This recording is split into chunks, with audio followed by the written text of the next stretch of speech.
Hello बच्चों, good evening. कैसे हो, क्या हाल चाल। देखो बच्चों, हम क्या पढ़ रहे हैं, वेव ऑप्टिक्स। ठीक है। पिछले वीडियो लेक्चर में मैंने थोड़ा सा बेसिक कंसेप्ट बताया था आपको, इंटरफेरेंस क्या होता है और क्या क्या उसके लिए कंडीशन आपकी होनी चाहिए। ठीक है। इंटरफेरेंस क्या बताया था मैंने बच्चों, इंटरफेरेंस इंटरफेरेंस इंटरफेरेंस क्या था बच्चों, जब आपकी टू और मोर वेव्स आपस में क्या करती है बच्चों, सुपर इम्पोज करती है। टू और मोर वेव्स, जो टू और मोर वेव बच्चों आपस में सुपर इम्पोज करती है तो वो पैटर्न बनाती है आपके पास। ठीक है। उसे क्या बोला आपने, इंटरफेरेंस। इंटरफेरेंस का मीनिंग क्या था बच्चों, mixing of light wave light waves का आपस में मिक्स हो जाना क्या कहलाता है बच्चों, मिल जाना क्या कहलाता है आपका, इंटरफेरेंस। क्या कहलाता है, इंटरफेरेंस। इंटरफेरेंस के लिए कंडीशन क्या थी बच्चों, source of light must be coherent. Interference के लिए कंडीशन क्या थी बच्चों, source of light must be monochromatic और कोहेरेंट। ये सब बातें मैंने आपको डायरेक्ट बताई। अब इन चीजों को मैं थोड़ा प्रूव करके बताती हूँ कि कैसे होगी ये कंडीशन, कि इंटरफेरेंस के लिए कंस्ट्रक्टिव इंटरफेरेंस कब बनेगा, डिस्ट्रक्टिव इंटरफेरेंस कब बनेगा। ये कंस्ट्रक्टिव और डिस्ट्रक्टिव वर्ड क्या है बच्चों, कंस्ट्रक्टिव वर्ड का मतलब है बच्चों यहाँ पे, कंस्ट्रक्टिव मीन्स जिस पॉइंट पे इंटेंसिटी ऑफ लाइट क्या हो बच्चों, मैक्सिमम। और डिस्ट्रक्टिव मतलब बच्चों, डिस्ट्रक्टिव का मतलब होता है जिस पॉइंट पे इंटेंसिटी क्या हो जाए, मिनिमम, उसे बोलते हैं डिस्ट्रक्टिव। जिस पॉइंट पे लाइट की इंटेंसिटी मैक्सिमम होती है बच्चों, उसको क्या बोलते हैं, कंस्ट्रक्टिव। और जिस पॉइंट पे बच्चों लाइट की इंटेंसिटी मिनिमम होती है उसे बोलते हैं डिस्ट्रक्टिव। थोड़ा समझने की कोशिश करते हैं, देखो धीरे धीरे समझ आएगा बच्चों आप लोगों को ये चीजें। ठीक है। देखो क्या 1802 के आसपास यंग जा रहा था बच्चों। यंग जी ने एक एक्सपेरिमेंट करा बच्चों, सिंपली उसने क्या कहा कि आपके पास सोर्स है। ठीक है। ये सोर्स से लाइट रेडिएशन जाएगी, ये पॉइंट सोर्स है, इससे बच्चों लाइट रेडिएशन या स्लिट में से पास होगी। ये दो स्लिट लगा, तो बेसिकली उसने दो होल की बात करी थी कि एक गत्ता लिया बच्चों, उसमें दो होल कर दिए और वहां से लाइट पास करवाई उसने। ठीक है। तो ये आपके पास एक पॉइंट सोर्स है बच्चों, जिससे रेडिएशन हर एक डायरेक्शन में ऐसे पास हो रही है। तो पॉइंट सोर्स से ये रेडिएशन बच्चों ऐसे जाती जाएगी आपके पास। पॉइंट सोर्स के कारण वेवफ्रंट कैसा बनेगा बच्चों, स्फेरिकल। ठीक है। ये रेडिएशन ऐसे जाती है। ठीक है। फिर उसने कहा कि ये रेडिएशन यहाँ से भी ऐसे पास होगी बच्चों, यहाँ से इस तरीके से कुछ, मैं थोड़ा सा बना के दिखाती हूँ आप लोगों को। ठीक है। ये इस तरीके से यहाँ से कुछ ऐसे, ये रेडिएशन यहाँ से ऐसे पास होगी। ठीक है। एक को वो क्या कह रहा है, क्रस्ट, और एक को उसने क्या कहा बच्चों, ट्रफ।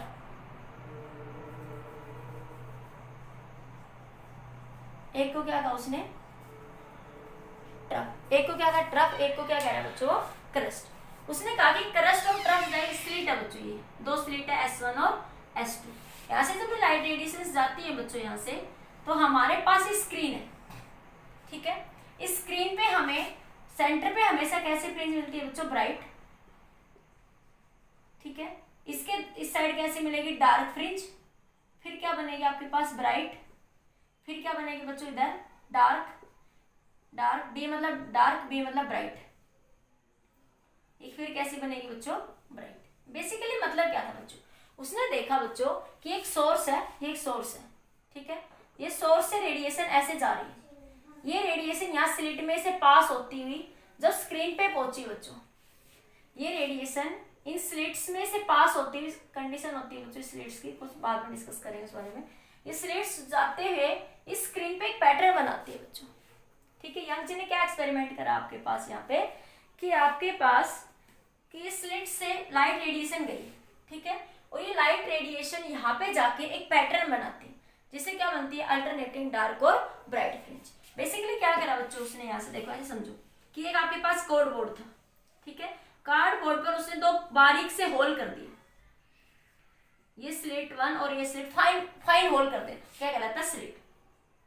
ये सोर्स था बच्चों, ये सोर्स से लाइट रेडिएशन जा रही है आपके पास यहाँ पे। ठीक है।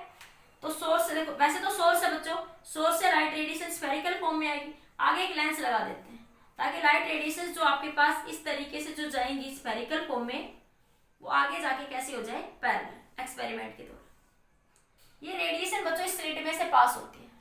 तो क्या देखा आपने, देखो वैसे तो क्या होना चाहिए था बच्चों, देखो एक आपके सामने होल है, सामने एक गत्ता है, गत्ते में होल करा, तो आप दीवार पे जब लाइट मारते हो सामने, तो आपको क्या होना चाहिए, सिर्फ इतने से पार्ट में ही लाइट दिखनी चाहिए भाई। तुमने सिर्फ इतने इस होल में से लाइट गई, ये छोटा सा पार्ट था, इसमें से लाइट गई तो तुम्हें इस दीवार पे सिर्फ इतना सा ही होल दिखाई देना चाहिए, लाइट का स्पॉट दिखाई देना चाहिए। लेकिन क्या हुआ बच्चों इसके दौरान कि आपके पास यंग्स ने देखा कि जो स्क्रीन है बच्चों, ये आपकी एक स्क्रीन थी उसके पास, स्क्रीन यहाँ पे ये स्क्रीन है, ये स्क्रीन है, ठीक है। उसने देखा कि स्क्रीन के ऊपर बच्चों क्या मिल रही है, ब्राइट, एक पैटर्न मिल रहा है, ब्राइट डार्क ब्राइट, इसी तरह से ये नीचे भी फैला हुआ है, नीचे भी ऊपर, फिर ब्राइट फिर डार्क, सेंटर पे हमेशा बच्चों ब्राइट बनती है, अभी बताएंगे डिस्कस करके कैसे। तो देखो उसने क्या देखा बच्चों, जैसे मैं ये कहूं बच्चों यहाँ से कि आपके पास ये एक छोटा सा फाइन होल है मेरे पास, इस गत्ते में एक छोटा सा फाइन होल कर दूं यहाँ पे, ठीक है। मैंने एक छोटा सा फाइन होल करा यहाँ पे, ये यहाँ पे देखो मैंने इस स्लिट में बच्चों ये यहाँ से एक फाइन होल कर दिया। अब मैं इस फाइन होल में से जब लाइट रेडिएशन इस सरफेस पे भेजूंगी तो मुझे सिर्फ यहाँ पे इतने से रीजन में लाइट दिखनी चाहिए बच्चों, ठीक है। लेकिन एक्सपेरिमेंट के दौरान क्या पाया बच्चों, उसने यंग्स ने क्या पाया कि जब लाइट रेडिएशन इस स्लिट में से पास हो रही थी तो सिर्फ हमें एक स्पॉट नहीं मिला बच्चों, हमें एक पैटर्न मिला। हमने देखा कि किसी जगह पे तो लाइट ब्राइट है और कहीं पे डार्क है, कहीं ब्राइट कहीं डार्क, तो हमें तो कुछ इस ऐसा पैटर्न बना स्क्रीन के ऊपर, bright dark bright dark bright dark, मतलब कहीं पे तो लाइट, ब्राइट का मतलब जहां पे कहीं पे लाइट ज्यादा थी, डार्क का मतलब कहीं लाइट कम थी, जीरो के बराबर थी, जो डार्क डार्क दिख रही थी। एक ऐसा पैटर्न उसने यहाँ पे ऑब्जर्व करा और इसी से यंग्स ने बताया बच्चों कि लाइट का नेचर कैसा होता है, आपके पास वेव नेचर। लाइट का नेचर कैसा होता है बच्चों, वेव का नेचर होता है। उसने क्या देखा बच्चों, यहाँ से उसने यहाँ से कहा कि मान लीजिए सोर्स से लाइट रेडिएशन जा रही है, ये सोर्स है बच्चों, ये लाइट रेडिएशन स्लिट यहाँ से पास होगी इसमें से, ठीक है। तो क्या होगा बच्चों, उसने क्या कहा, उसने नाम जस्ट समझने के लिए, तो वेव के अंदर देखो वेव है, वेव के अंदर ये क्या होता है, क्रस्ट, और ये क्या होता है बच्चों, ट्रफ, ठीक है। तो उसने कहा कि जो ये वेव फ्रंट के फॉर्म में ये वेवलेट्स आगे बढ़ रही है, हाइगन्स प्रिंसिपल में बात करी थी हमने वेवलेट्स की, तो पॉइंट सोर्स से जो ये वेव फ्रंट जा रहा है हमारे पास, और हर एक point act as a secondary wavelet, ये वेवलेट स्पीड ऑफ वेव से आगे बढ़ रही है, ठीक है। तो क्या हुआ, उसने क्या कहा बच्चों, जो एक सॉलिड मान लिया, एक डॉटेड, समझने के लिए सॉलिड को वो क्या कह रहा है, क्रस्ट, जो सॉलिड आर्क है उसको क्या कह रहा है, वो क्रस्ट, और जो डॉटेड आर्क है उसको क्या कह रहा है बच्चों, वो ट्रफ, ठीक है। तो उसने कहा कि जब इस स्लिट में से लाइट पास होगी, ये वेवफ्रंट पास होंगे यहाँ से, ये वेवलेट्स यहाँ से जाएंगे बच्चों आगे, तो क्या बना, एक आपके पास क्या होगा, यहाँ पे एक पैटर्न बनेगा इस स्क्रीन के ऊपर, क्या बनाएगा, वो डार्क और ब्राइट फ्रिंज बनाएगा, ठीक है। कैसे, उसने कहा कि डार्क कब बनेगी और ब्राइट बच्चों कब बनेगी। तो ये हमारे पास बच्चों यहां से ये इस तरीके से वेव फैलते हुए आगे जाएगी बच्चों, यहां से ये वेव ऐसे फैलते हुए आगे जा रही है, देखो ये ऐसे, बहुत कम दिखाने की कोशिश कर रही हूँ मैं आप लोगों को, ऐसे, ठीक है। इसी तरह बच्चों यहां से देखो, ये ब्लू वाले पेन से करते हैं, अब देखो इधर से कुछ लाइट रे बच्चों ये यहां से ऐसे भी जा रही होंगी, कुछ लाइट रे ऐसे भी जा रही होंगी, कुछ लाइट रे बच्चों यहां से ऐसे भी जा रही होंगी, ये सब आपस में बच्चों एक दूसरे को कट करती हुई ऐसे बढ़ रही है। तो जो सेंटर वाली जो फ्रिंज होगी ना बच्चों, उसमें क्या होगा, हमेशा क्रस्ट पे देखो, ये यहाँ पे क्या हो रहा है, देखो यहाँ पे ये जो कट हो रहा है ना, यहाँ पे ये वेव यहाँ से ऐसे आ रही है, ये वेव थोड़ी सी मैं इधर से दिखा देती हूँ, ये देखो, ये दोनों वेव यहाँ पे कट कर रही है, तो क्रस्ट पे पड़ेगी और ट्रफ पे पड़ेगी, जहां पे बच्चों डॉटेड मिलेंगे या सॉलिड मिलेंगे, जहां पे डॉटेड मिल रहे हैं या सॉलिड मिल रहे हैं, उसको क्या कहा उसने, ब्राइट फ्रिंज, ठीक है। तो वहां सेंटर पे क्या बनाएगी बच्चों, ये ब्राइट फ्रिंज। लेकिन देखो यहाँ पे देखो, ये डॉटेड है और ये सॉलिड है, तो ये फ्रिंज यहाँ पे कैसे बनेगी बच्चों, डार्क, कैसे मिलेगी बच्चों यहाँ पे, डार्क। अब देखो यहाँ पे ये सॉलिड, देखो डॉटेड और सॉलिड, ये डॉटेड सॉलिड मिलेंगे, तो ये कैसे फ्रिंज बनाएंगे बच्चों, डार्क। ये सॉलिड मिल रहे हैं देखो यहाँ पे, तो सॉलिड मिल रहा है, तो कैसे फ्रिंज बनाएंगे यहाँ पे, ब्राइट। इसी तरह ये यहाँ पे देखो सॉलिड मिल रहे हैं, तो ये यहाँ पे ब्राइट फ्रिंज बनाएंगे, ये यहाँ पे देखो डॉटेड सॉलिड मिल रहे हैं बच्चों, तो ये यहाँ पे डार्क फ्रिंज बनाएंगे, ठीक है। अभी आपको समझ नहीं आया मुझे लगता है, मैंने क्या बताया बच्चों, यंग डबल स्लिट एक्सपेरिमेंट, मैं आपको इंटरफेरेंस का पहला कंसेप्ट बता रही हूँ। इंटरफेरेंस के कंसेप्ट को किसने बताया था बच्चों? यंग्स ने बताया था। तो हम क्या बता रहे हैं, क्या डिस्कस कर रहे हैं बच्चों? Young double slit experiment. इस एक्सपेरिमेंट ने क्या बताया बच्चों? Wave nature of the light. Wave nature of the light कैसे पता लगा बच्चों? देखो सिंपल ऑब्जर्वेशन। यहाँ से ये सोर्स था, ये लेंस तो सिर्फ लाइट रे को पैरेलल करने के लिए लगाया, ठीक है। आप उसने दो होल लगा, इस दो स्लिट ले ली, ठीक है। ये लाइट रे इस स्लिट में से पास होती हुई आगे जा, ऐसे देखो ये स्लिट है, मेरे पास एक कार्डबोर्ड बनाया, उसमें दो मैंने होल कर दिए। सामने से मैंने, देखो ये कार्डबोर्ड है समझो मेरे सामने, ये मैंने दो होल कर दिए। मैं यहाँ से लाइट उसमें से पास कर रही हूँ, तो मुझे दीवार पे सिर्फ दो स्पॉट दिखने चाहिए थे जहां से वो फाइन होल में से लाइट जा रही है। लेकिन बच्चों मुझे स्क्रीन पे सिर्फ दो स्पॉट नहीं मिले, वहां पे स्क्रीन पे मुझे क्या मिले? पैटर्न मिला एक।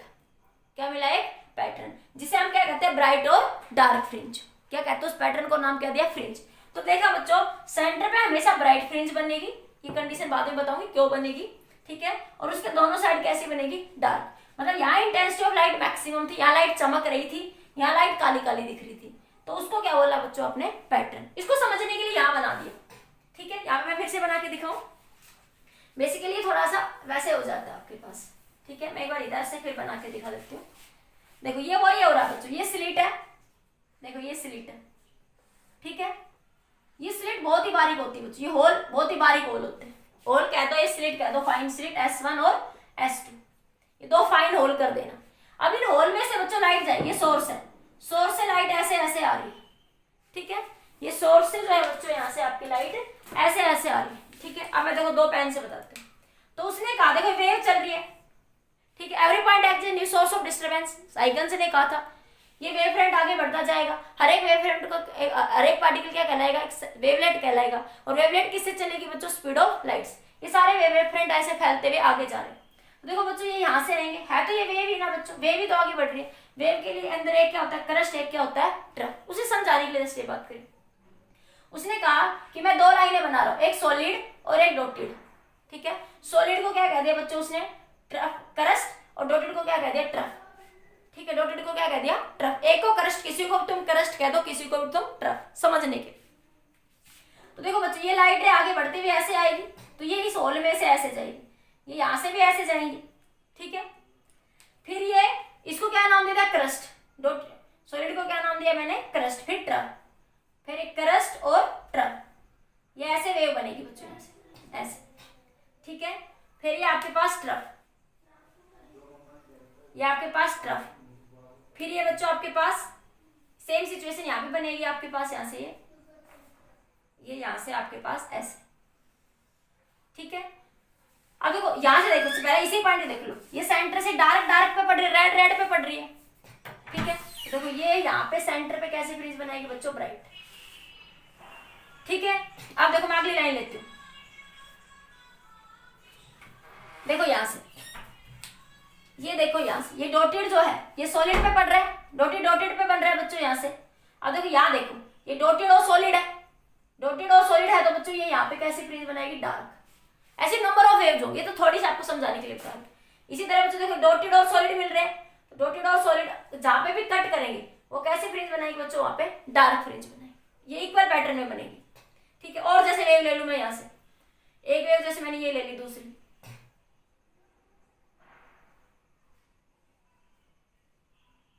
तो देखो यहां से एक वेव, फिर मेरे पास ये यहां से।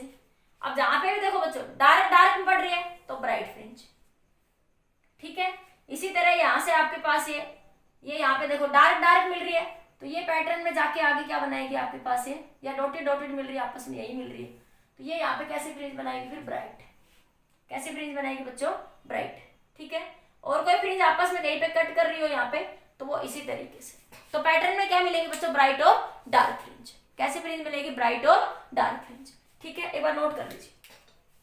सिंपली यंग्स ने क्या कहा बच्चों? सिंपली यंग्स ने क्या कहा कि स्लिट में से जब लाइट गई तो हमें तो स्पॉट नहीं दिखे इस दीवार पे, हमें ब्राइट और डार्क फ्रिंजेस दिखाई दी। और ब्राइट और डार्क फ्रिंजेस को समझने उसने कहा कि ये सोर्स है, ये सोर्स से बच्चों लाइट जा रही है। दोनों डायग्राम एक ही है, ये मैंने आपको अलग अलग समझाने के लिए बताया। उसने मान लिया कि उसने कहा कि वेव के अंदर क्या होता है? क्रस्ट और ट्रफ।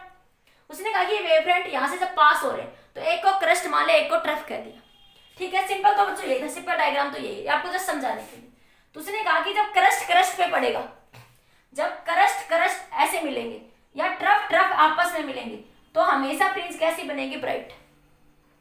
लेकिन जब क्रस्ट ट्रफ पे पड़ेगा, देखो यहां से ये कैसा मतलब क्या है, देखो ये दो वेव है, दो वेव समझो, इस वेव का ये क्रस्ट, इसका ये ट्रफ, ये दूसरी वेव का भी ये क्रस्ट इस पे पड़ा, ट्रफ इस पे पड़ा, तो एम्पलीट्यूड मैक्सिमम हो गया बच्चों, तो इंटेंसिटी क्या होगी, मैक्सिमम। तो वो कैसी फ्रिंज बनाएगी, सेंटर पे ब्राइट फ्रिंज बनाएगी। लेकिन देखो ये इसकी क्रस्ट है और ये इस वेव का ट्रफ, ये क्रस्ट ये ट्रफ, ये क्रस्ट ये ट्रफ, तो क्रस्ट और ट्रफ मिलकर एम्पलीट्यूड क्या बना रहे हैं बच्चों, जीरो। जितना पॉजिटिव उतना ही नेगेटिव, जितना पॉजिटिव उतना ही नेगेटिव। इंटेंसिटी ऑफ लाइट को क्या कर रहे हैं बच्चों, कम कर रहे हैं। तो जहां पे क्रस्ट ट्रफ पे पड़ेगा, जहां पे क्रस्ट ट्रफ के ऊपर गिरेगा बच्चों, वहां पे इंटेंसिटी क्या हो जाएगी, मिनिमम। और जहां पे क्रस्ट क्रस्ट पे पड़ेगा या ट्रफ ट्रफ के ऊपर आएगा तो वहां पे लाइट की इंटेंसिटी क्या हो जाएगी, मैक्सिमम। ठीक है, तो जहां पे लाइट की इंटेंसिटी मैक्सिमम होगी बच्चों वो ब्राइट फ्रिंज बनाएगी, जहां पे लाइट की इंटेंसिटी कम होगी वो डार्क फ्रिंज बनाएगी। ठीक है, ये आपका यंग्स का एक्सपेरिमेंट था। फिर ये समझ लीजिए, यंग्स के एक्सपेरिमेंट ने कहा कि सोर्स ऑफ लाइट भेजी हमने स्लिट में। सिंपल एक्सपेरिमेंट ये, स्लिट में से जब ये लाइट गई तो हमें स्क्रीन के ऊपर सामने दीवार पे एक पैटर्न दिखाई दिया। सामने दीवार पे क्या दिखाई दिया बच्चों, हमने एक पैटर्न दिखाई दिया। इस पैटर्न को क्या कहा बच्चों, उसने फ्रिंजेस का, अल्टरनेटिंग ब्राइट और डार्क फ्रिंज। और पैटर्न कुछ ऐसे बन रहा था बच्चों कि सेंटर पे ब्राइट है तो इधर डार्क है, फिर डार्क फिर bright, bright dark, bright dark, bright dark, ऐसे फ्रिंजेस आपकी बच्चों वहां पे बन रही है। समझ लिया कि उसने कहा कि बच्चों मान लिया कि दो वेव आ रही, वेव के अंदर क्या होता है, क्रस्ट और ट्रफ। ठीक है, तो उसने यहाँ पे क्या कह दिया, मान लिया कि जो डॉटेड वाली लाइन है उसको वो क्या कह रहा है, क्रस्ट, और जो सॉलिड वाली लाइन है उसको क्या कह रहा है, ट्रफ। तो जब सॉलिड सॉलिड पे गिरेगी तो वो ब्राइट फ्रिंज बनाएगी, लेकिन जब डॉटेड सॉलिड पे गिरेगी मतलब क्रस्ट ट्रफ पे गिरेगी, तो जब क्रस्ट क्रस्ट पे गिरेगा तो इंटेंसिटी ऑफ लाइट मैक्सिमम हो जाएगी। लेकिन जब क्रस्ट ट्रफ पे गिरेगा, ये क्रस्ट ये ट्रफ, ये क्रस्ट ये ट्रफ, तो जितना एम्पलीट्यूड ऊपर पॉजिटिव उतना ही नेगेटिव, तो फ्रिंज पैटर्न कैसा बनाएगा बच्चों, डार्क। तो फ्रिंज कैसे बनाएगा, डार्क। नोट करिए, बस इतना नोट करिए, इतना, फिर आगे इसकी कंडीशन डिस्कस करते हैं। ठीक है, तो ये क्या था बच्चों हमारे young double slit experiment. Paper में आप चाहो इसी डायग्राम को बना सकते हो, ये जस्ट आपको समझाने के लिए बताएं। ठीक है, नोट कर लिया बच्चों। अब देखो हम बात करते हैं बच्चों, तो यंग ने क्या बताया 1802 में कि लाइट का नेचर कैसा है, वेव नेचर है। क्योंकि अगर पार्टिकल, जैसा कि न्यूटन ने कहा था कि न्यूटन ने क्या कहा था कि लाइट है द कॉर्पुस्कुलर पार्टिकल्स, तो उसने कहा कि लाइट पार्टिकल नहीं है। अगर लाइट पार्टिकल होती बच्चों तो जो ये लाइट सोर्स इस स्लिट में से पास हो रही है, जो ये लाइट सोर्स बच्चों जो स्लिट में से पास हो रही है, आपकी दो स्लिट मान ली S1 और S2 में से, फाइंड होल में से जो लाइट पास हो रही है, तो स्क्रीन पे हमें एक पैटर्न मिल रहा है। अगर बच्चों लाइट पार्टिकल का नेचर होती, लाइट है द पार्टिकल नेचर ओनली, तो इनमें से जो लाइट जाती है तो सिर्फ मुझे स्क्रीन पे दो स्पॉट मिलने थे। यहाँ पे क्या मिलने थे बच्चों, मुझे दो स्पॉट मिलने थे। कहने का मतलब ये है कि ये अगर होल है, ऐसे समझ सकते हो, ये होल है दो स्लिट के, यहां से लाइट रेडिएशन जा रही है बच्चों। ठीक है, तो मुझे स्क्रीन पे सिर्फ दो स्पॉट ही मिलने चाहिए थे। अगर लाइट का नेचर कैसा है, पार्टिकल नेचर है। अगर लाइट का नेचर कैसा है, पार्टिकल नेचर है। ठीक है, लेकिन हमें यहाँ पे क्या मिला बच्चों, जब लाइट रेडिएशन यहाँ से पास हुई तो हमें क्या मिला, यहाँ ब्राइट फ्रिंज, यहाँ डार्क फ्रिंज, फिर ब्राइट, फिर डार्क, फिर नीचे फिर डार्क। ऐसे जैसा ऊपर पैटर्न बन रहा है बच्चों वैसा ही नीचे बन रहा है। हमें एक पैटर्न मिला फ्रिंजेस का, हमें एक इस तरीके का बच्चों पैटर्न मिला कि bright dark, bright dark, bright dark, bright, ये ब्राइट तो ये डार्क, ये ब्राइट तो ये डार्क, ये डार्क फिर ये ब्राइट। ऐसे ही बच्चों ये पैटर्न नीचे तक फैलता रहेगा कुछ देर तक, उसके बाद यूनिफॉर्म इल्यूमिनेशन से। तो ये पैटर्न क्या बता रहा है बच्चों, लाइट है द वेव नेचर। लाइट का नेचर कैसा है बच्चों, वेव नेचर। अगर वो पार्टिकल नेचर होती तो मुझे दीवार पे सिर्फ दो स्पॉट ही दिखने चाहिए थे। तो यंग जी ने क्या बताया कि लाइट है द वेव नेचर। ठीक है, और उस पैटर्न में कहीं पे इंटेंसिटी मैक्सिमम, कहीं पे इंटेंसिटी मिनिमम। ठीक है, तो कहीं पे इंटेंसिटी मैक्सिमम है, कहीं पे इंटेंसिटी, जहां पे इंटेंसिटी मैक्सिमम होगी वो बच्चों ब्राइट फ्रिंज बना रही होगी, उस पैटर्न को क्या बोला, फ्रिंज। और जहां पे इंटेंसिटी मिनिमम बच्चों, जब ब्लैक ब्लैक दिख रहा होगा वो क्या कहलाएगा बच्चों, डार्क फ्रिंज। नोट करिए इसको। अब इसकी कंडीशन बताते हैं सारी कि कंडीशन फॉर इंटरफेरेंस। नोट कर लिया, ये थोड़ा बेसिक सा कंसेप्ट था बच्चों अभी इसके लिए। ठीक है, अब इसमें आगे बढ़ते हैं। अभी हम बात करते हैं इंटरफेरेंस में ब्राइट फ्रिंज की क्या कंडीशन होगी, कि ब्राइट फ्रिंज कब बनेगी और डार्क फ्रिंज बच्चों कब बनेगी, और क्या क्या कंडीशन। अब समझते हैं, ये तो एक्सपेरिमेंट था सिंपली आपके पास, ठीक है। अब बात करते हैं बच्चों इसके अंदर कि आपके पास इंटरफेरेंस की कंडीशन क्या हो। तो मैंने कल बात करी थी बच्चों आपको एक सुपरपोजिशन प्रिंसिपल, सुपरपोजिशन प्रिंसिपल। देखो अभी आपने यहाँ पे देखा कि टू और मोर वेव जब इस होल में से पास होके जा रही है ऐसे, तो वो बच्चों आपस में एक दूसरे को कहीं पे कट कर रही है, ठीक है, फिर सॉलिड फिर डॉटेड, तो वो यहाँ पे स्क्रीन पे क्या बना रही है, ब्राइट और डार्क। तो उसने कहा कि सुपरपोजिशन प्रिंसिपल के अकॉर्डिंग जब दो से ज्यादा वेव, टू और मोर वेव, जनरली दो की बात कर रहे हैं, आपस में मिलती है तो इंटरफेरेंस पैटर्न बनाती है, ठीक है। तो हमने मान लिया बच्चों एक वेव है y जिसका एम्पलीट्यूड है a1 sine omega t plus kx। दूसरी वेव मान ली बच्चों जिसका एम्पलीट्यूड a2 है sign omega t plus kx1 kx2। देखो बच्चों ये सोर्स S1 था जिससे ये वेव गई बच्चों, यहाँ पे ये किसी P पॉइंट पे जाके मिल रही है। ये सोर्स S2 है बच्चों जिससे ये वेव गई P पॉइंट पे जाके, मान लिया ब्राइट फ्रिंज बना रही है, डार्क फ्रिंज कोई से भी बना रही है, P पॉइंट पे जाके मिली बच्चों ये दोनों वेव, और ये यहाँ पे क्या बना रही है बच्चों, ब्राइट या डार्क फ्रिंज। ये डिस्टेंस बच्चों मैंने x1 कह दी, ये डिस्टेंस मैंने x2 कह दी। तो देखो मुझे देख, इनिशियली इन दोनों वेव का फेज डिफरेंस सेम है, फेज क्या है, सेम है, ओमेगा सेम है दोनों का, ठीक है, ओमेगा दोनों का क्या बच्चों, सेम है। इंटरफेरेंस की कंडीशन पहले क्या थी कि सोर्स ऑफ लाइट कैसा होना चाहिए, कोहेरेंट होना चाहिए। कोहेरेंट सोर्स की कंडीशन कि फेज कांस्टेंट होना चाहिए, फेज क्या होना चाहिए, कांस्टेंट होना चाहिए, ठीक है बच्चों।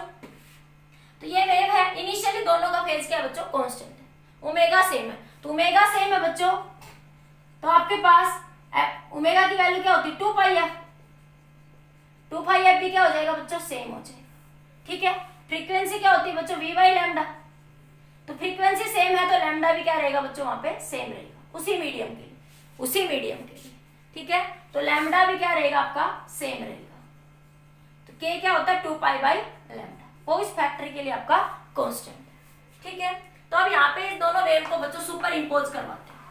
इंटरफेरेंस मतलब वेव्स का आपस में मिलना, इन दोनों वेव्स को आपस में क्या करवाते हैं, सुपर इम्पोज करवाते हैं। क्या मिला बच्चों, ये a1 sine omega t plus kx1 plus a2 sine, you इधर से हटा दो बच्चों, ये तो समझाने के लिए था आपको। अभी आपको ये समझ आएगा यहाँ से कि कोहेरेंट की कंडीशन क्यों लगानी है, sign omega t plus kx2।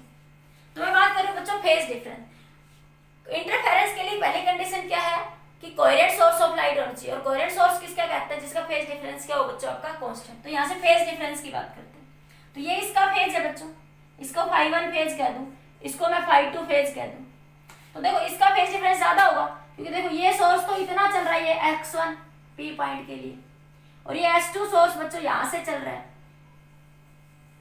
ये थोड़ा पाथ एक्स्ट्रा ट्रेवल कर रहा है, ठीक है। तो ये फेज डिफरेंस ज्यादा होगा, तो फेज डिफरेंस क्या आ जाएगा बच्चों, यहाँ से डेल्टा फाई क्या आ जाएगा बच्चों, omega t plus kx2 minus omega T minus kx1, ठीक है। ओमेगा टी से ओमेगा टी कैंसिल, तो k क्या आया बच्चों, x2 minus x1। x2 minus x1 क्या बता रहा है बच्चों, इनका पाथ डिफरेंस, ये वाला, इसको क्या कहते हैं बच्चों, पाथ डिफरेंस। तो क्या है, delta phi is equal to k into delta x, ये क्या कहलाएगा बच्चों, पाथ डिफरेंस, दोनों वेव्स का पाथ डिफरेंस, ठीक है। और ये क्या कहलाएगा बच्चों, फेज डिफरेंस, फेज डिफरेंस। तो देखो यहां से मेरे पास क्या दिख रहा है बच्चों आपको, फेज डिफरेंस। देखो यहां से क्या आप बता सकते हो, आप k की वैल्यू 2π बाई लैम्डा बच्चों, तो इसको ऐसे लिख सकते हो, delta phi is equal to 2π by lambda into delta x। तो क्या कह सकते हैं, phase difference is equal to 2π lambda into path difference. अब देखो बच्चों एक छोटी सी बात देखो, मैंने क्या कहा कि इंटरफेरेंस पैटर्न के लिए फेज डिफरेंस क्या होना चाहिए बच्चों, कांस्टेंट होना चाहिए। क्या होना चाहिए, कांस्टेंट होना चाहिए, कोहेरेंट सोर्स होना चाहिए। तो देखो फेज डिफरेंस, देखो यहाँ पे जो फेज डिफरेंस है ये क्या टाइम पे डिपेंड कर रहा है, क्या फेज डिफरेंस टाइम पे डिपेंड कर रहा है, टाइम के साथ कांस्टेंट है ना बच्चों। तो यहाँ पे फेज पाथ डिफरेंस क्या है बच्चों, ये फेज डिफरेंस क्या है, कांस्टेंट, क्योंकि देखो के तो ऑलरेडी कांस्टेंट है और इन दोनों का पाथ डिफरेंस क्या हो गया बच्चों, आपका कांस्टेंट हो गया।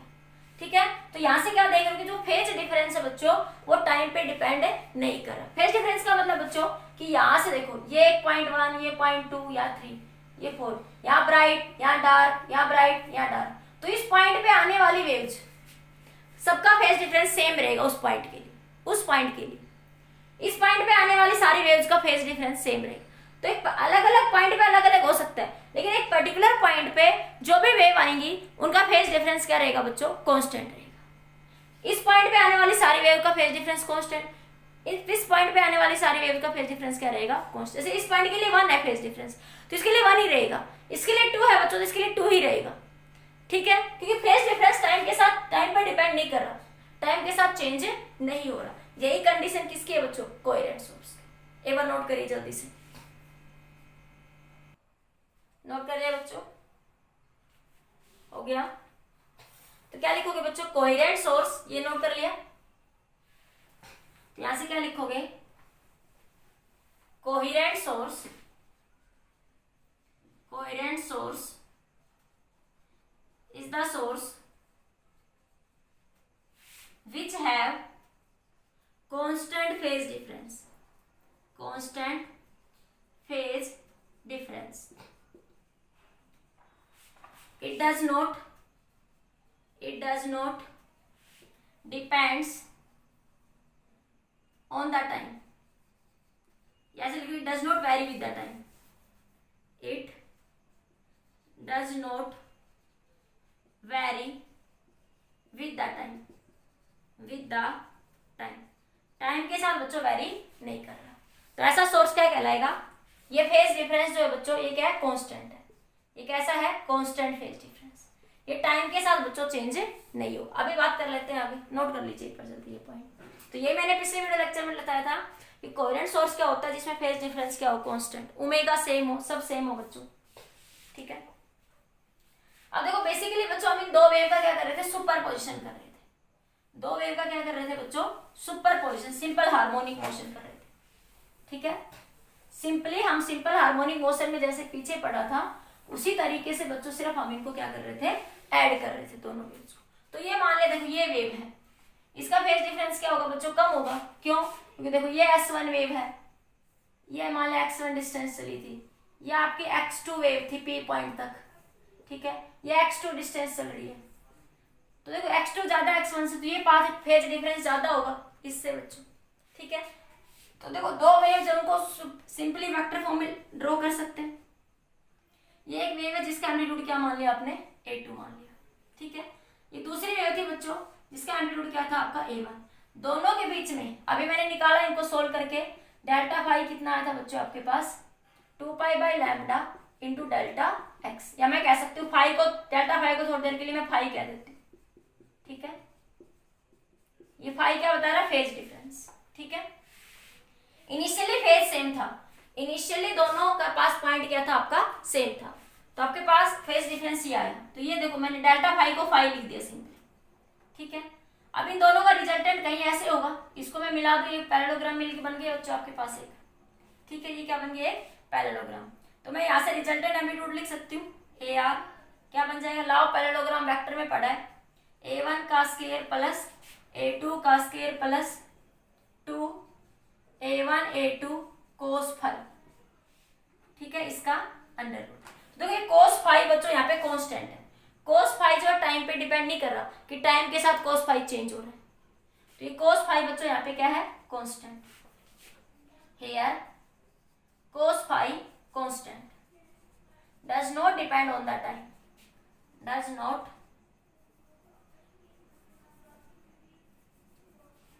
cos phi is constant, does not depend on the time, depends on the time, time के ऊपर बच्चों डिपेंड नहीं कर। तो फेज क्या हो गया बच्चों, कांस्टेंट। फेज क्या हो गया, कांस्टेंट। इंटरफेरेंस की पहली कंडीशन कोहेरेंट सोर्स होना चाहिए, और कोहेरेंट सोर्स की कंडीशन क्या है कि फेज डिफरेंस क्या होना चाहिए दोनों वेव के बीच का बच्चों, कांस्टेंट या जीरो। ये नोट करिए बच्चों, ये क्या आ गया, एम्पलीट्यूड ऑफ द वेव्स। ये क्या आ जाएगा, दोनों वेव जो आपस में सुपर इम्पोज करेंगी, ये दो वेव थी बच्चों, जब ये आपस में सुपर इम्पोज करेगी तो इनके कॉम्बिनेशन से जो हमें एम्पलीट्यूड मिलेगा, ये मान लिया आपके पास A1 एम्पलीट्यूड है, ये A2 एम्पलीट्यूड है, ठीक है। जब इनको सुपर इम्पोज करा तो ये हमें AR एम्पलीट्यूड मिला, ठीक है। तो AR को क्या लिख सकते हो, A1 का स्क्वायर A2 का square 2A1 A2 cos phi, इसका अंडर। तो ये क्या आ जाएगा बच्चों, amplitude of the two waves, जब वेव्स आपस में क्या करेंगे, सुपर इम्पोज करेंगे। इतना नोट करिए बच्चों, आगे बात करते हैं फिर।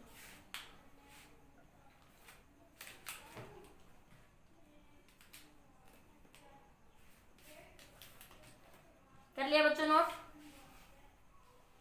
कर लिया। नाउ देखिए by vector geometry, by vector geometry direction भी निकाल सकते हो आप लोग। तो पूरा एंगल कितना बच्चों, फाइव, तो मैं सिर्फ इतने एंगल को थीटा कह दूं, ये हमारा ए आर आया था बच्चों, ठीक है। तो मैं वाई आर क्या लिख सकती हूँ बच्चों, ए आर साइन ये A2 है बच्चों इसके, ठीक है। तो इसका एम्पलीट्यूड कितना था बच्चों, यहाँ पे मेरे पास, यहाँ से ये A1 था हमारे पास, ये A1 था, ये A2 था, ठीक है। हाँ ये आगे था ना, थोड़ा ज्यादा था एम्पलीट्यूड। तो क्या आगे साइन ओमेगा टी प्लस के x1 प्लस में, इससे बात करूँ A1 से, तो प्लस थीटा एंगल, भाई ये इससे कितना आगे, क्योंकि A1 का फेज डिफरेंस कितना था, ओमेगा टी प्लस के x1, तो ये इससे कितना आगे बच्चों, थीटा, तो मैंने प्लस का क्या कर दिया, थीटा। डायरेक्शन निकालने का फॉर्मूला क्या था कि tan थीटा, मैंने बताया था जिसके साथ एंगल बने वो नीचे आएगा, A1 प्लस में A2 cos theta cos five plus A2 sine five, ये वेक्टर ज्योमेट्री में पढ़ा था +1 के अंदर, ठीक है। तो इस तरीके से हम क्या कर सकते हैं बच्चों, डायरेक्शन भी निकाल सकते हैं और रिजल्टेंट एम्पलीट्यूड भी यहाँ से फाइंड आउट कर सकते हैं। नोट करिए बच्चों, ये क्या आ गया, वेव का रिजल्टेंट एम्पलीट्यूड और डायरेक्शन। वेव का रिजल्टेंट एम्पलीट्यूड क्या आया बच्चों, AR A1 का स्क्वायर प्लस A2 का स्क्वायर प्लस 2A1 A2 कोस फाइव। नोट करिए बच्चों। अब ये तो बच्चों कब बात थी, जब ओमेगा सेम था आपका इनिशियली, ठीक है। फेज डिफरेंस क्या था आपका, कांस्टेंट था दो सोर्स के लिए। फिर मैंने कल बताया था कि दो इंडिपेंडेंट सोर्स कभी भी इंटरसस्टेन इंटरफेरेंस नहीं बना सकते, अच्छा इंटरफेरेंस पैटर्न कभी भी नहीं बना सकते, ठीक है।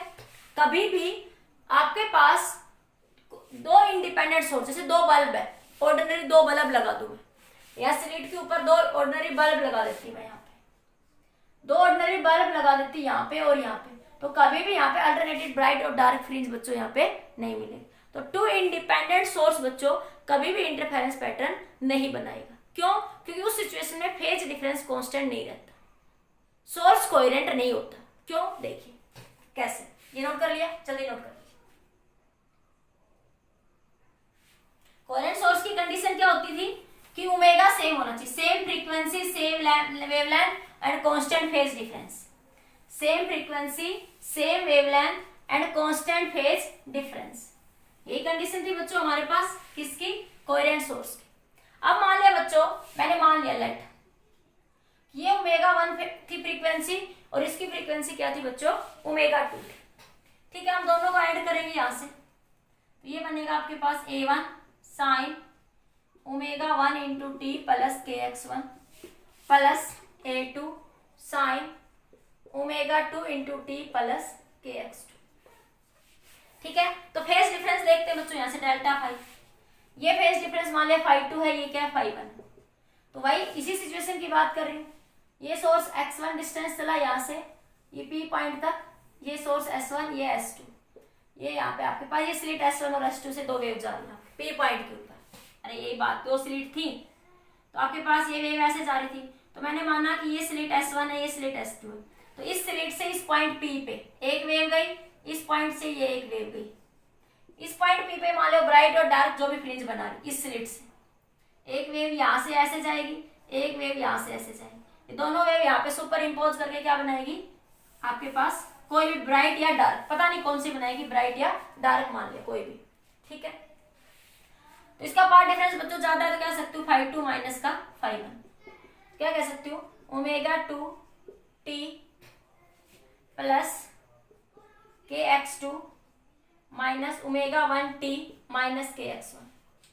तो यहाँ से क्या आया बच्चों, omega 2 minus omega 1 into T plus के बार x2 माइनस x1। तो यहाँ से देखो बच्चों, जो फेज डिफरेंस है आपके पास वो किस पे डिपेंड कर रहा है, टाइम पे। जो फेज डिफरेंस है बच्चों वो किस पे डिपेंड कर रहा है, यहाँ पे आपके पास टाइम पे डिपेंड कर रहा है। In that situation phase difference depends on the time. तो देखो टाइम के ऊपर डिपेंड करने का मतलब क्या है बच्चों, कि अब देखो यहाँ से एक टाइम पे या एक सेकंड पहले तो यहाँ पे ब्राइट फ्रिंज मिल रही थी और यहाँ डार्क मिल रही थी, यहाँ डार्क मिल रही थी। एक सेकंड बाद ही क्या हुआ बच्चों, टाइम के साथ फेज डिफरेंस चेंज हो रहा है। एक सेकंड बाद यहाँ पे क्या मिल रही है, डार्क, यहाँ पे क्या मिल रही है, ब्राइट। ऐसा तो यंग से नहीं कहा, यंग से तो एक पर्टिकुलर पैटर्न बनेगा कि यहाँ ब्राइट बन रही है तो यहाँ ब्राइट ही बनेगी, डार्क बन रही है तो डार्क बनेगी। ठीक है, तो ये सिचुएशन, तो क्या जब भी दो इंडिपेंडेंट सोर्स होंगे बच्चे, ये दो इंडिपेंडेंट सोर्स हो गए, ओमेगा अलग अलग हो गए, तो उनका फेज डिफरेंस बच्चों कांस्टेंट नहीं रहेगा। फेज डिफरेंस टाइम पे डिपेंड करेगा। फेज डिफरेंस किस पे डिपेंड करेगा बच्चों, टाइम पे डिपेंड करेगा। और आपके पास वो सस्टेन इंटरफेरेंस की कंडीशन नहीं बना पाएगा। तो देखो कोहेरेंट सोर्स की कंडीशन क्या बनी थी कि omega must be same, omega same होना चाहिए कोहेरेंट सोर्स के लिए, और फेज डिफरेंस क्या होना चाहिए बच्चों, कांस्टेंट। फेज डिफरेंस तभी कांस्टेंट रहेगा जब बच्चों ओमेगा सेम रहेगा। फेज डिफरेंस तभी कांस्टेंट रहेगा जब ओमेगा क्या रहेगा बच्चों, आपका सेम रहेगा, फ्रीक्वेंसी सेम रहेगी।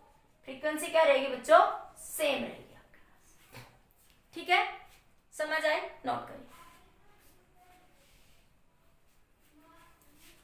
जल्दी नोट करो बच्चों। क्लियर, ये मैंने समझाया आपको कि फेज डिफरेंस जब भी टाइम पे डिपेंड करेगा बच्चों तो वहां पे सस्टेन इंटरफेरेंस नहीं बनेगा, क्योंकि वहां पे फेज डिफरेंस कांस्टेंट नहीं रहेगा। ठीक है, अब बात करते हैं बच्चों condition for bright and dark fringe. ठीक है, ये सुपरपोजिशन प्रिंसिपल से मैंने क्या समझाया आपको कि आपके पास कैसा बनेगा, आपके पास यहाँ पे आपके पास दो इंडिपेंडेंट सोर्स है तो इंटरफेरेंस पैटर्न आपका नहीं बने, मतलब एक फ्रिंज नहीं मिले बनेगी आपकी, अल्टरनेटिंग ब्राइट और डार्क फ्रिंजेस आपको नहीं मिलेंगे। नेक्स्ट देखिए बच्चों condition for constructive and destructive interference. Constructive मतलब बच्चों ब्राइट फ्रिंज, कि ब्राइट फ्रिंज कब बनेगी, और डिस्ट्रक्टिव का मतलब बच्चों डार्क फ्रिंज कब बनेगी। हालांकि मैं ये कंडीशन आपको बेसिक में अभी समझा चुकी हूँ, पर फिर भी एक थोड़ा अलग से टॉपिक दूसरे तरीके से बता देते। ठीक है, हालांकि आप जो मैंने अभी मेथड बता देखो रिजल्ट वही आएगा, उससे भी कर सकते हैं। मान लिया बच्चों दो वेव है, एक वेव का फेज डिफरेंस क्या मान लिया ओमेगा टी, और दूसरी वेव क्या मान लिया ओमेगा टी प्लस में 5, जैसे मैंने अभी माना था कि omega t sine A1 sine omega t plus x1 के x1। आप वहां से भी कर सकते हो, अभी जो मैंने करवाया वो भी मेथड यूज कर सकते हो, ये मेथड भी यूज कर सकते हो। इन दोनों को बच्चों ऐड कर दिया तो ये बना A1 साइन ओमेगा टी, इसको खोल लो बच्चों, A2 साइन, ये साइन A प्लस बी का फॉर्मूला बन जाएगा, sine omega t cos 5 plus A2 sine ये 12 plus cos omega t sine 5। ठीक है, तो y इज इक्वल टू क्या मिला बच्चों, A1 sine omega t plus A2 sine omega t cos 5 plus A2 cos omega t sine 5। देखो बच्चों यहाँ से साइन ओमेगा टी कॉमन आ रहा है, इन दो टर्म से कॉमन ले लो, A1 प्लस A2 कोस 5, ठीक है, into omega t plus A2 cos omega t sine 5। ठीक है, अब सिंपली सोल्व करने के लिए क्या मान लिया बच्चों, लेट A1 प्लस A2 कोस 5, A1 प्लस A2 कोस 5 किसके बराबर मान लिया, A कोस थीटा। ठीक है, और ये A2 साइन 5 इसको किसके बराबर मान लिया, A साइन थीटा। इतना नोट करिए बच्चों जल्दी से। ऐसा क्यों मान लिया? देखो आपके पास ये दो वेव है बच्चों, एक वेव का एम्पलीट्यूड क्या है A1, एक वेव का एम्पलीट्यूड क्या है, अभी जैसे वेक्टर फॉर्म में करा वैसे भी कर सकते हो, बिल्कुल आप वहां से सोल्व कर सकते हो, मैं करवा चुकी हूँ, ये दूसरा मेथड है, ठीक है। तो ये यहाँ से रिजल्टेंट कुछ बनाएगा, इन दोनों के बीच में पहले बच्चों फेज डिफरेंस कितना था, 5 है। देखो इन दोनों वेव के बीच में फेज डिफरेंस कितना है बच्चों, 5 है, ठीक है। अब यहाँ से इसको सुपर इम्पोज कर दो, यहाँ से पैरेललोग्राम बन गया आपके पास, यहाँ से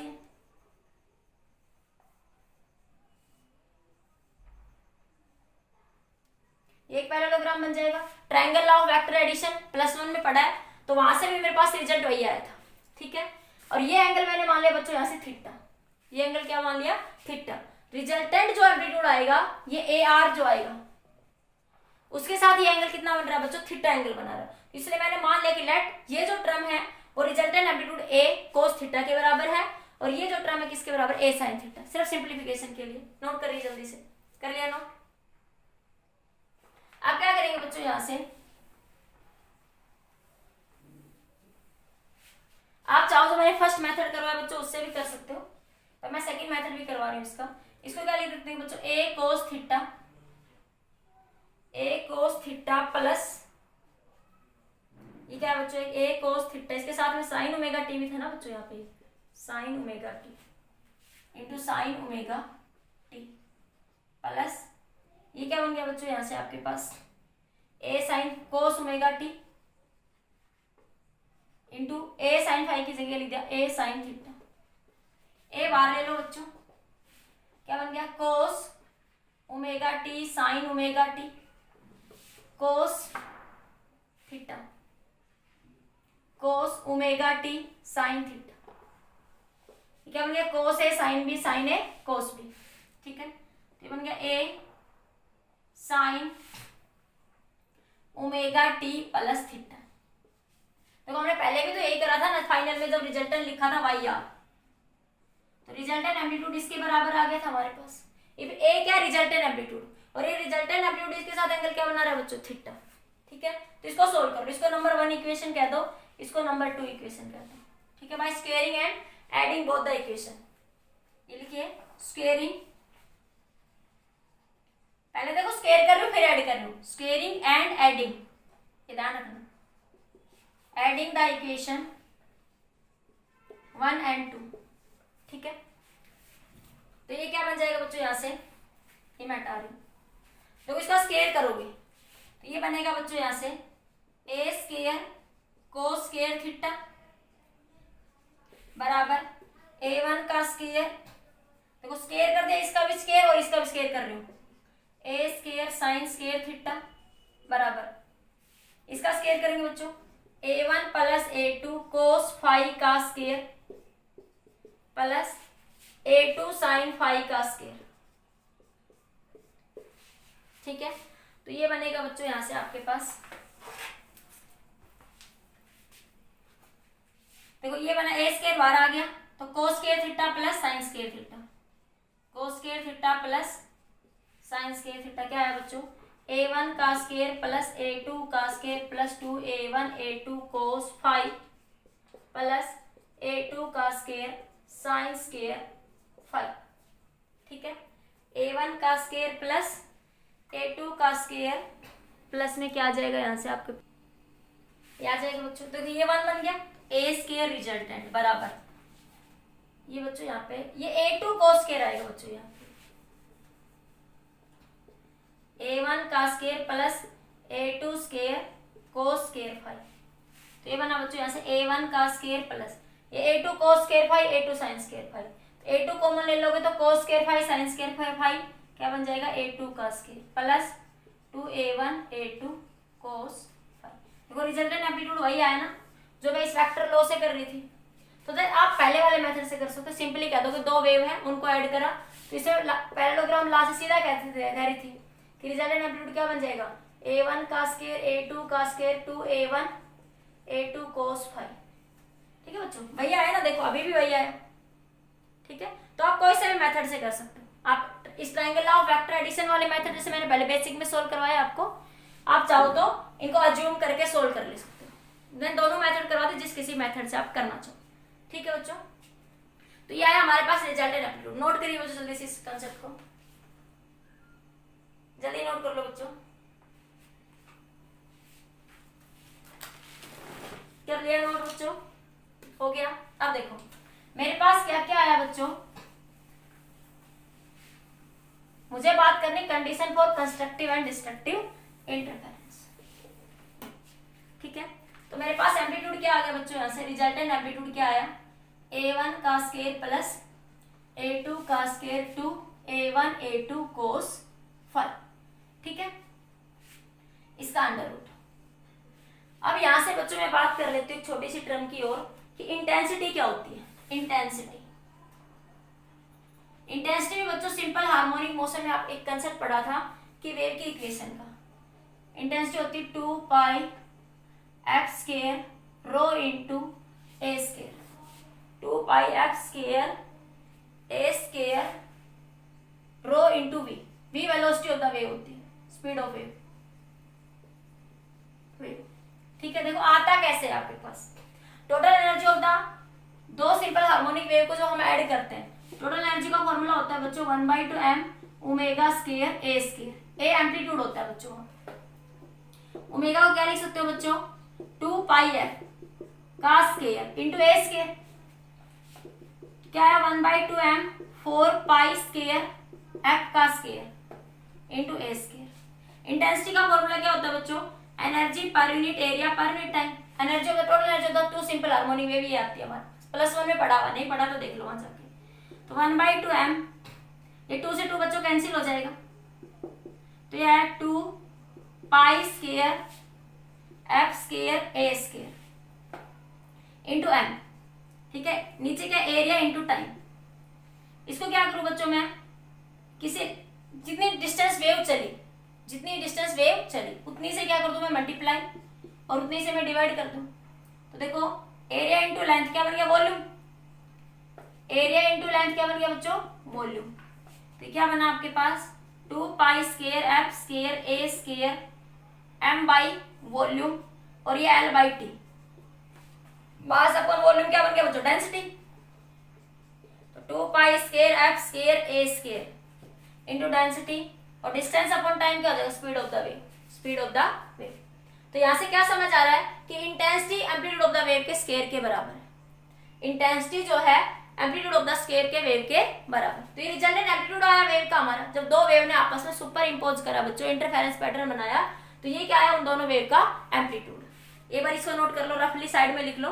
ठीक है, बाकी बस ये ध्यान रखो इंटेंसिटी का ये फॉर्मूला होता है। हो गया, ये फॉर्मूला आप +1 में पढ़ते हो, सिंपल हार्मोनिक मोशन पढ़ते हो। ठीक है, वहां से लिखा है मैंने डायरेक्ट, इंटेंसिटी का फॉर्मूला वहीं से निकाल के लाए थे। तो यहां से क्या समझ आया बच्चों कि इंटेंसिटी जो है डायरेक्टली प्रोपोर्शनल है एम्पलीट्यूड के स्केयर के। तो प्रोपोर्शनलिटी साइन को हटाऊं तो ये सब कांस्टेंट हो गया बच्चों। देखो फ्रीक्वेंसी सेम है, 2 पाई सेम है, velocity of the speed wave same रहेगी, डेंसिटी उस मीडियम के लिए सेम रहेगी। तो मैं क्या कह दूं बच्चों, k इंटू ए का स्केयर।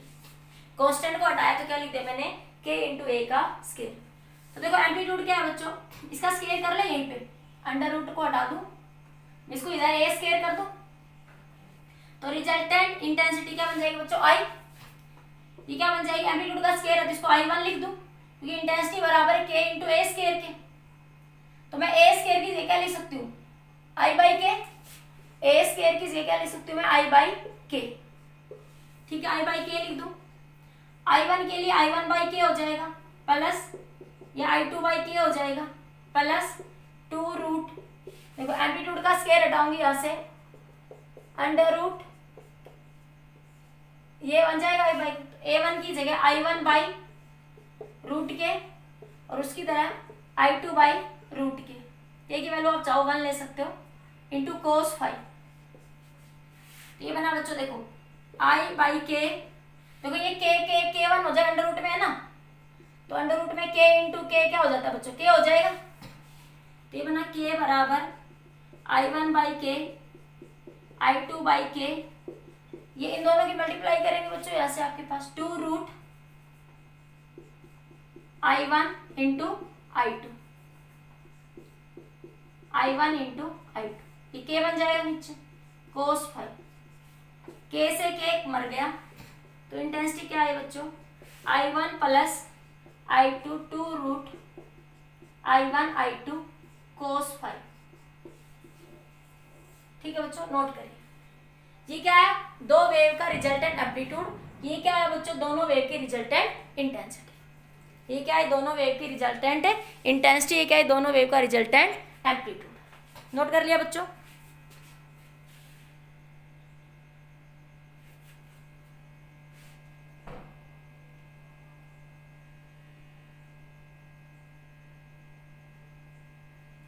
ठीक है, हो गया नोट बच्चों यहाँ से।